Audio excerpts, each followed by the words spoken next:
Dicen que es raro, pero está nevando aquí en París.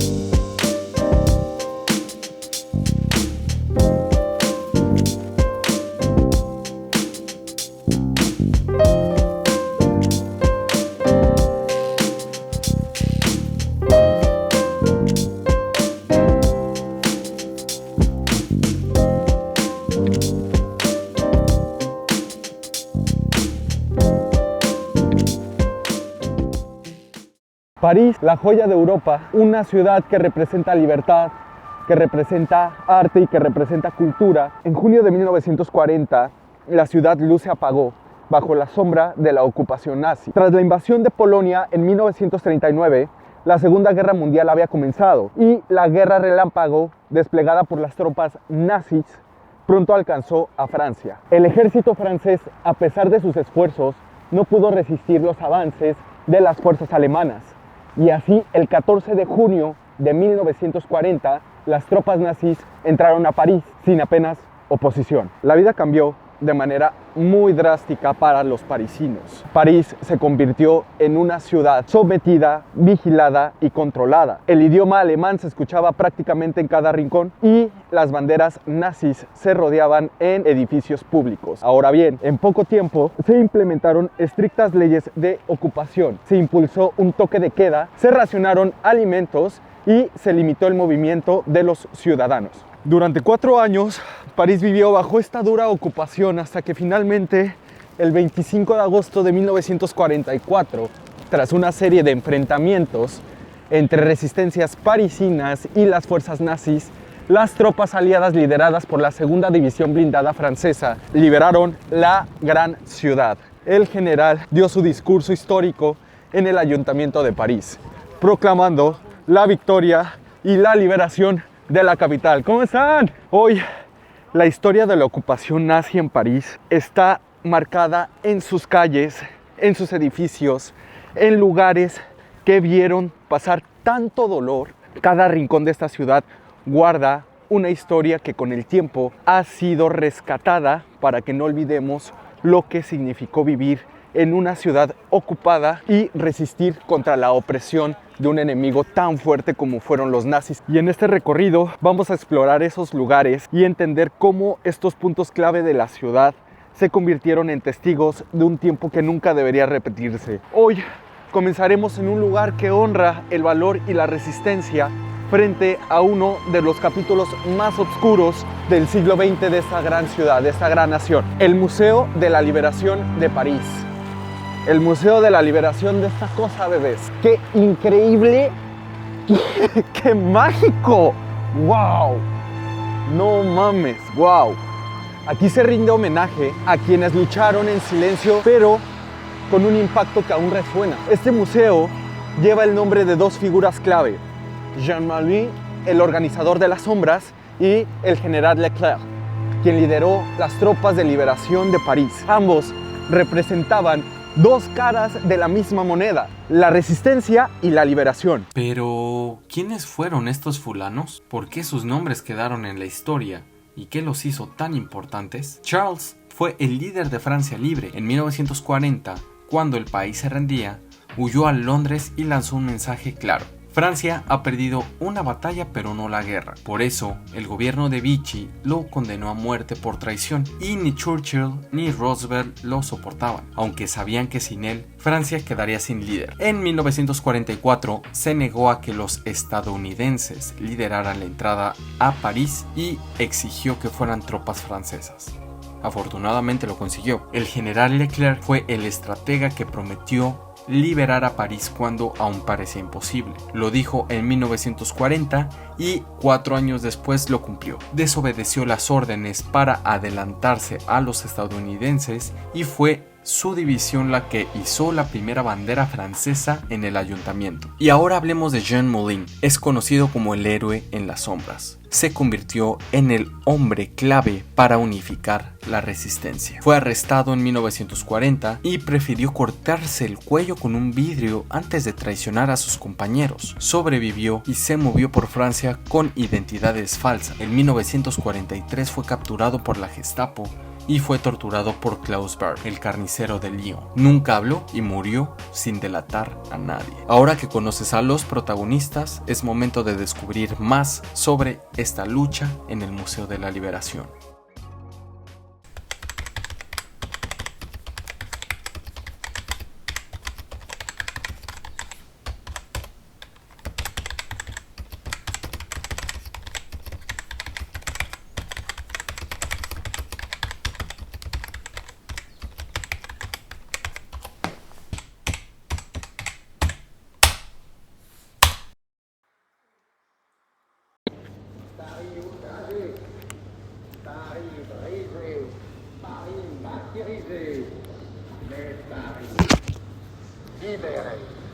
Libéré par lui-même, libéré par son peuple, avec le concours des armées de la France, avec l'appui et le concours de la France tout entière, c'est-à-dire de la France qui se bat, c'est-à-dire de la seule France, de la vraie France, de la France éternelle.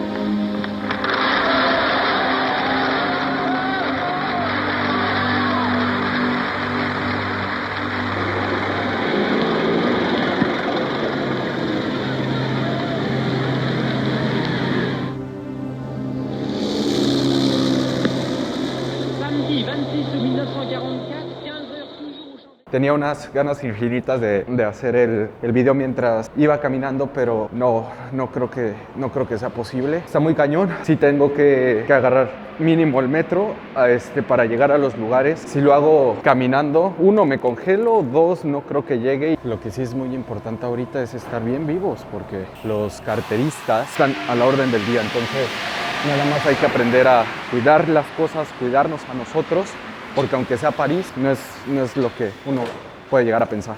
Aquí acabamos de ver los documentos originales, fotografías, armamento, cascos. Y en los cascos pueden verse las balas que pudieron perforar ese casco. Entonces es bastante visual e inmersivo y realmente vale la pena. El costo es 0 para ir.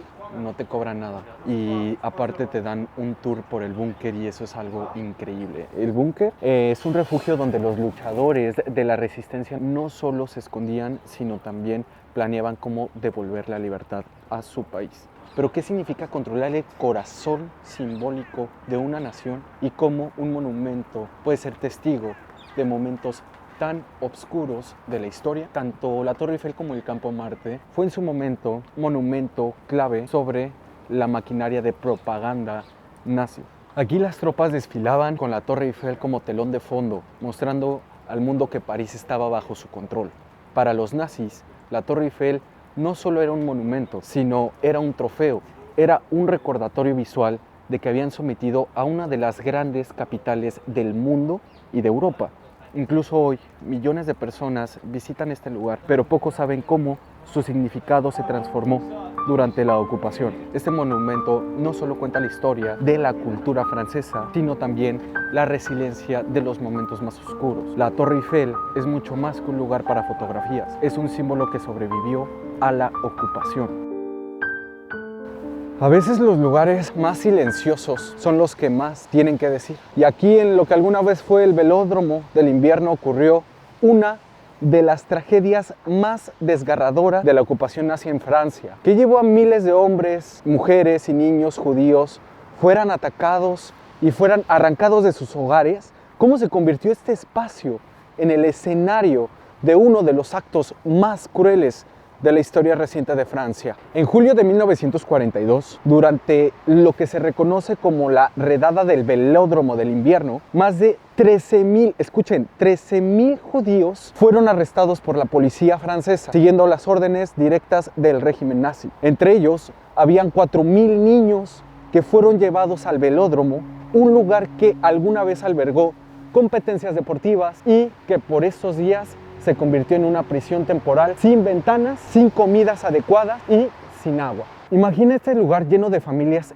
enteras, aterradas y despojadas de todo. Y este no era un solo acto de persecución, era un intento deliberado de borrar las vidas y arrancar raíces culturales humanas. La mayoría de estas personas fueron deportadas a Auschwitz, casi nadie regresó. Lo más impactante es que esta atrocidad no fue obra únicamente de los nazis. La policía francesa fue la que llevó a cabo estas órdenes, colaborando con un régimen que deshumanizó a sus propios ciudadanos. Este lugar no es solo un espacio de memoria, es un recordatorio de lo que sucede cuando el odio y la indiferencia toma el control. Aquí recordamos no solo para mantener viva la historia, que no se olvide, pero sobre todo para que nunca se vuelva a repetir un genocidio tan horrible como el que sufrieron estas personas. El Memorial del Velódromo del Invierno no es solo para París o Francia, es para todos nosotros, para aprender de lo que pasó aquí y para asegurarnos de que nunca dejemos de valorar la humanidad, incluso en los tiempos más oscuros, saber que siempre va a haber esperanza. Sin embargo, al tener el memorial de frente, te das cuenta que se siente el despecho de la gente y de las personas que por causa fascista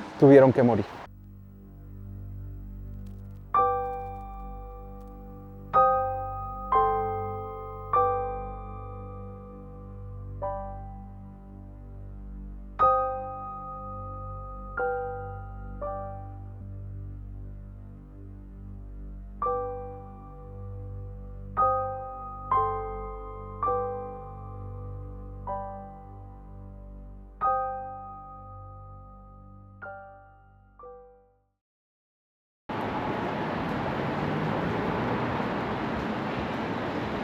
Durante el régimen de Vichy, la milicia, la policía colaboradora, operaba aquí y trabajaban mano a mano con la Gestapo, es decir, con los nazis, usando métodos brutales para cazar a la resistencia, delatar a los ciudadanos judíos y mantenerlos en un control opresivo sobre la ciudad.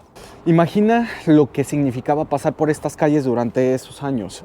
Este lugar no solo albergaba oficinas, aquí también se escuchaban los gritos de aquellos que nunca lograron salir. En esta calle, la milicia no solo colaboraba, era un pilar fundamental del régimen de Vichy. No se limitaban a ejecutar órdenes. Este edificio simboliza cómo, incluso en medio del horror, el enemigo también puede estar más cerca de lo que pensamos. La verdad es que hoy sí nos están dejando grabar bien y bonito. Ayer estuvo una tormenta de nieve, pero chula. Tu madre, llegó un momento así tanto así que estaba en la Torre Eiffel, estaba haciendo unas tomas y yo traía unos tenis, ¿cómo decirlo? Unos tenis muy abiertos. Pues todo el agua también, la nieve y todo eso pues, se me metía, ¿no? Llegó un momento que ya no sentía mi dedo gordo. Así, o sea, de que trataba de moverlo y no lo podía mover. Y dije, chinga. La verdad es que sí me dio un poquito de miedito y lo primero que dije fue, no, ya esto ya fue mucho, vámonos a refugiarnos un rato. Pasé yo a tomarme un vino, es un vino caliente. No mames, en serio que no siento mis dedos de los pies. Tengo que entrar a algún lugar porque sí creo que puede ser peligroso, no sé. Pero nunca me había pasado que no sintiera los pies. Creo que ya es hora, ya toca, entonces tengo que mantenerme estable.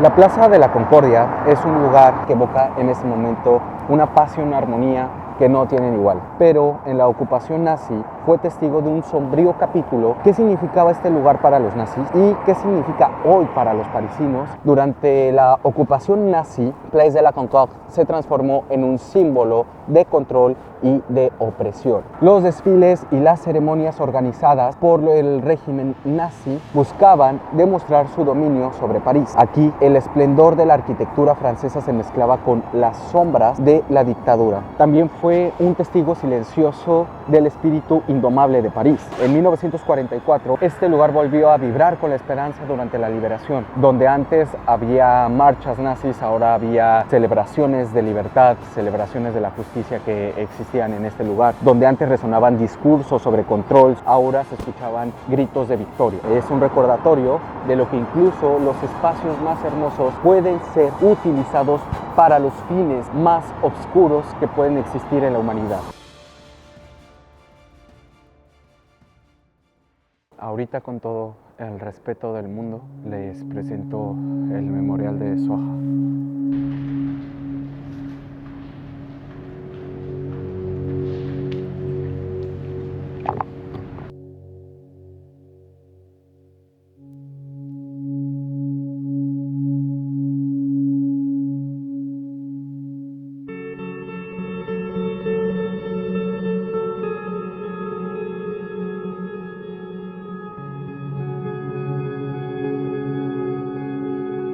Este lugar es uno de los sitios más importantes de París para recordar el Holocausto. ¿Por qué es tan crucial para Francia mantener esta memoria y cómo honra el lugar de las víctimas de una de las tragedias más oscuras de la historia?